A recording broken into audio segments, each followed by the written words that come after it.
Alors qu'on ignore ce que deviendra la réforme des retraites, on vient d'en parler, que l'Europe cherche à être plus productive, mon invité s'inquiète d'une crise de l'effort en Occident, et en France en particulier. Il publie L'ère de la flemme chez Buchet-Chastel.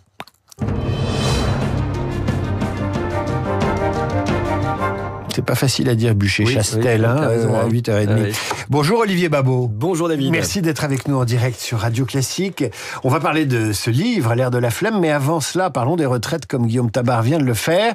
Gilles Berset, économiste, président du Conseil d'orientation des retraites, a annoncé hier que le déficit allait encore se creuser. Pourquoi la France, Olivier Babot, pourquoi la France accepte-t-elle de financer ce déficit par l'endettement plutôt que par le travail ? Elle le finance par l'endettement justement parce qu'elle ne veut pas regarder la réalité en face. En réalité, c'est les retraites qui sont notre principal problème. Sur 1000 € de dépenses publiques, vous avez 262 qui sont des retraites. Un rapport du Sénat a montré que la moitié de la dette publique venait du déficit des retraites. En fait, nous sommes déjà, depuis beaucoup plus longtemps qu'on le pensait, dans un système qui est profondément déséquilibré pour des raisons démographiques et que nous compensons, en fait, pas en travaillant plus, mais en empruntant. Et c'est ce petit jeu qui est en train de trouver une fin, puisque nous arrivons au bout de l'exercice du déficit et de la dette qu'on pousse. Et c'est ça, aujourd'hui, ce qui fait ces crispations, c'est que on ne veut pas, c'est un peu comme un déni de grossesse, mais associé au budget. On ne veut pas se rendre compte qu'il y a un problème, c'est l'éléphant au milieu de la pièce. Ce système des retraites par répartition est très gravement déséquilibré. Alors vous allez me dire, c'est logique, on préfère financer le déficit des retraites soit par l'impôt, soit par l'endettement, mais pas par le travail. Oui. Alors que le travail serait peut-être la solution la plus simple, la plus logique. Quand on veut augmenter ses revenus, ceux d'une nation comme ceux d'un ménage, on travaille un peu plus. Expliquez-moi pourquoi la totalité des grands pays d'Europe ont choisi cette solution. Oui. Et vous avez dans les Échos, dans l'opinion de ce matin, un papier qui explique que l'Italie songe à choisir un âge de départ en retraite proche de 70 ans. Expliquez-moi pourquoi la France fait partie des seules nations d'Europe à refuser l'augmentation de l'âge de départ en retraite. Travailler plus, c'est la solution la plus saine, la plus durable, la plus normale, la plus évidente. En réalité, on n'a juste pas assez de travail pour le nombre de gens qu'il y a à entretenir en France. Si vous regardez le nombre d'heures travaillées par habitant, c'est très intéressant. Aux États-Unis, par exemple, aux USA, c'est 825 heures par an. Nous, on est à 630. L'Allemagne, 724. En fait, c'est juste qu'il n'y a pas assez de gens qui travaillent. Notre taux d'emploi, c'est-à-dire pour les gens en âge de travailler, le nombre de gens qui travaillent vraiment et qui occupent un emploi est trop bas. Et en fait, il suffirait d'augmenter. Si on avait 9 points de plus, comme l'Allemagne, de taux d'emploi, déjà, une bonne partie de nos problèmes serait réglée. Dès que quelqu'un travaille, c'est au lieu finalement de peser sur le système, il le finance. Et notre système est encore financé par ce travail. Alors pourquoi on refuse ça ? Probablement pour des raisons idéologiques qui font que le travail est chez nous moins bien vu qu'ailleurs. Et c'est vrai que quand on compare, on voit que les débats sur la retraite, avec l'idée de retourner à 62, voire 60 ans en France, c'est totalement lunaire, puisque tous nos voisins sont à 65, allant plutôt vers les 67, quand c'est pas 69, voire 70 pour l'Italie. C'est-à-dire qu'on est complètement isolé dans ce délire autour de l'idée qu'on va tous pouvoir travailler moins. Alors vous dites c'est idéologique, mais bon, ça fait quand même 40 ans ou 50 ans qu'on nous bassine avec la fin des idéologies, donc imaginons que ce ne soit pas l'idéologie, c'est culturel. Que s'est-il passé dans l'inconscient national pour se dire, mon Dieu, si on travaille un an de plus, c'est l'enfer ? Il y a un très bon livre de Le Goff qui s'appelle Mai 68, l'héritage impossible, où il analyse justement, et peut-être que Mai 68 est une des explications.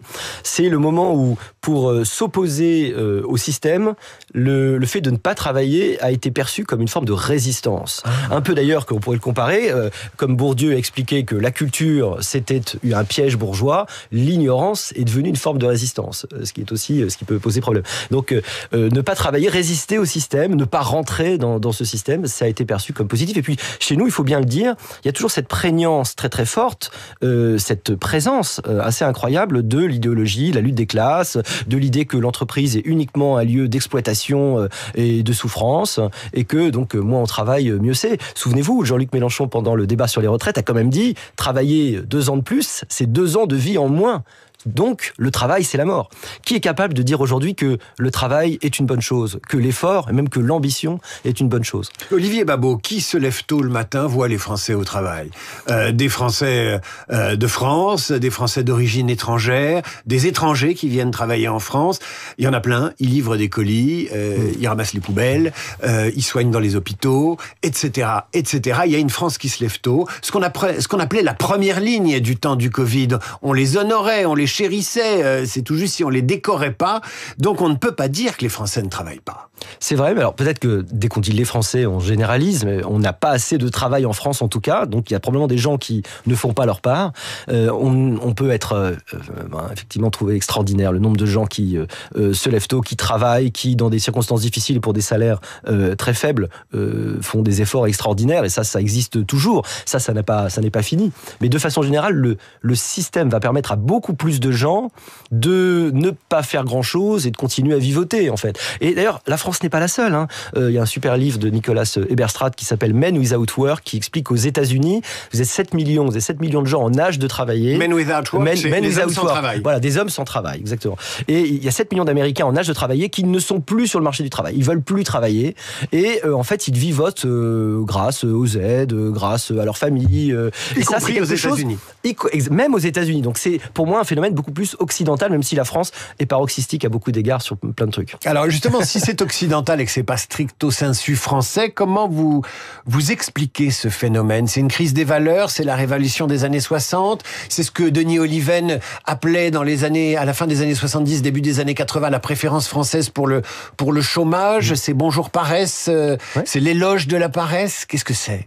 C'est une forme de lassitude vis-à-vis du confort, puisque nous sommes des générations qui avons toujours eu accès à ce confort et on ne voit pas pourquoi il faudrait en échange travailler. Au moment des 30 Glorieuses, il faut se souvenir que les gens faisaient énormément d'heures supplémentaires. On travaillait beaucoup plus que l'heure légale. Pourquoi? Parce qu'on voulait se payer les fruits de la croissance. C'était très important de se payer ces fruits de la croissance, d'en jouir, parce que on voyait les différences de vie entre ce qu'on avait connu pendant la guerre et évidemment ce qu'on a eu pendant les 30 Glorieuses. Maintenant, on a des générations qui prennent finalement ce confort pour acquis. Pour lui, il est naturel et il ne voit pas pourquoi il faudrait bosser pour l'avoir, de façon assez simple. Olivier Babot, l'ère de la flemme, comment nous et nos enfants avons perdu le sens de l'effort, ça paraît chez Buchet-Chastel. Olivier Babot, invité de la matinale de Radio Classique. Comment sortir de là? On a célébré l'effort et le travail avec Notre-Dame reconstruite en 5 ans, il y a quelques semaines. On a célébré l'effort et la sueur avec les Jeux Olympiques. Que faut-il faire pour redonner le goût du travail à une génération? Il y a une phrase de Jacques Chirac qui dit quelque chose comme « Les jeunes pensent qu'ils sont sans avenir alors qu'ils sont surtout sans objectif ». Je crois que c'est surtout la vision du futur qui manque aujourd'hui. Est-ce qu'il y a une vision... Jacques Chirac, il n'a pas fait grand-chose non, sur le travail. C'est vrai. Bon, de temps en temps, il a des bonnes phrases quand même. Oui. La vision du futur souhaitable et de la capacité à essayer d'orienter sa vie en fonction, alors, idéalement d'une passion, ça c'est le plus fort, mais aussi d'objectifs et de capacité à mettre sa vie en mouvement et donc le plaisir immédiat à distance, parce que c'est probablement le plus dur dans nos générations aujourd'hui, puisque le plaisir est disponible immédiatement dans nos poches en permanence, et le plus difficile c'est de faire des plans pour épargner le plaisir en quelque sorte à long terme. Et c'est ça qu'il faut réapprendre. Moi je crois que la solution elle est individuelle, et je ne crois pas du tout dans des solutions collectives, encore moins étatiques. Je vais mettre de l'eau à votre moulin, Olivier Babot. Dans le métro parisien, il y a une campagne publicitaire d'un voyagiste qui fournit toutes les dates des ponts du mois de mai et du mois de juin à venir, en 2025, une véritable incitation à prendre 3 semaines de vacances en posant quelques jours seulement de RTT. C'est un argument maintenant. On caresse le vacancier, ou l'actif plus exactement, dans le sens du poil pour qu'il parte en vacances. Quand vous êtes tombé sur cette publicité, vous vous êtes dit quoi? Ça m'a fait penser exactement, vous savez, à la phrase de Frédéric Bastiat, le grand économiste français du 19e, qui expliquait que l'État, c'était la grande fiction par laquelle chacun espérait vivre aux dépens de tous les autres. Et en fait, chacun en France espère que les autres vont bosser pour le financer. Parce que finalement, tout avantage, tout privilège, toute rente est financée par le travail des autres. Et on l'a oublié avec les retraites, en fait.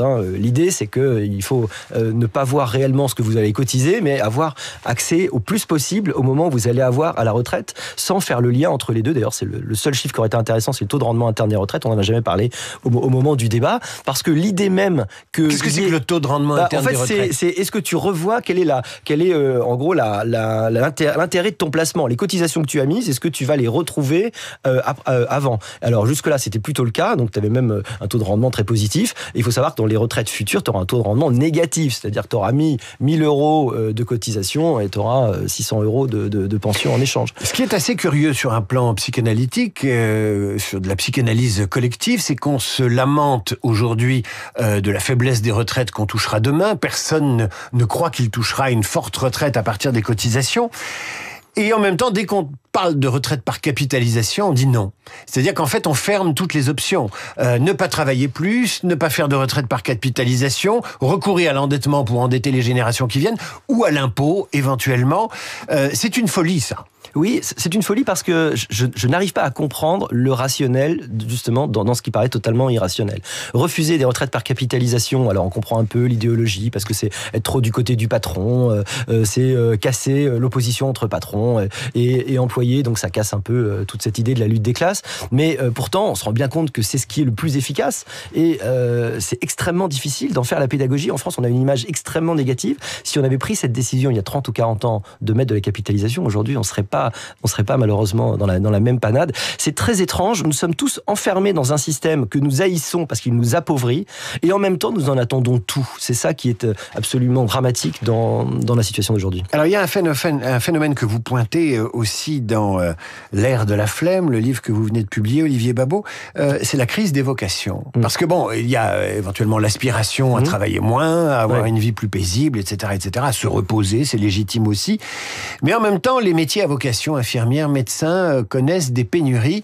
Et là, c'est plus préoccupant quand même, parce que la passion du travail, la passion pour une carrière, pour un métier, pour un engagement, là aussi, ça prend l'eau. C'est l'une des conséquences terribles du grand coup de pompe civilisationnel qu'on connaît, en fait. C'est que les gens ont plus envie d'avoir envie, en fait. Voilà. Comme Johnny Hallyday. C'est comme Johnny. Non, mais on est dans une civilisation, il faut le dire, qui facilite une forme d'hédonisme un peu facile. Voilà. Alors que jusque-là, survivre, appartenir, se réaliser, c'était difficile. Et on savait que la vie, c'était des efforts, c'était souvent de la souffrance. Et d'ailleurs, le plaisir était moins important. Aujourd'hui, il l'est beaucoup. Et du coup, ça enlève beaucoup de vocations. Il y a quelques années, et ça continue encore aujourd'hui, on prenait les Asiatiques en exemple, les Coréens, les Chinois, les Japonais dans une moindre mesure, même si eux aussi connaissent des crises morales autour du travail. Est-ce que le phénomène que vous pointez en Occident concerne aussi l'Asie ? Alors c'est en train un tout petit peu de se développer, même s'ils sont quand même très très décalés par rapport à nous. Alors c'est marrant, ils valorisent moins le travail que nous. En revanche, ils valorisent beaucoup plus le confort. Donc les Coréens du Sud, par exemple, dans les sondages. Donc ça montre qu'en fait que s'ils travaillent beaucoup, c'est parce qu'ils ne sont pas encore repus du confort, alors que nous, on a quelques années d'avance là-dedans. Dernière question, vous m'avez dit la solution est individuelle. Je ne crois pas aux solutions collectives. Mais enfin bon, les 35 heures étaient une non-solution collective. Le fait de refuser d'augmenter l'âge légal de départ en retraite est aussi une non-solution collective. Vous n'avez pas une mesure que vous appelez de vos voeux aujourd'hui ? C'est une forme de libéralisation, c'est-à-dire qu'il faut permettre aux gens de toucher le fruit de leurs efforts. Une partie des choses qui cassent aussi le rapport à l'effort, c'est forcément que vous avez l'impression que le système va le confisquer pour le solidariser. Alors évidemment, ça casse le ressort.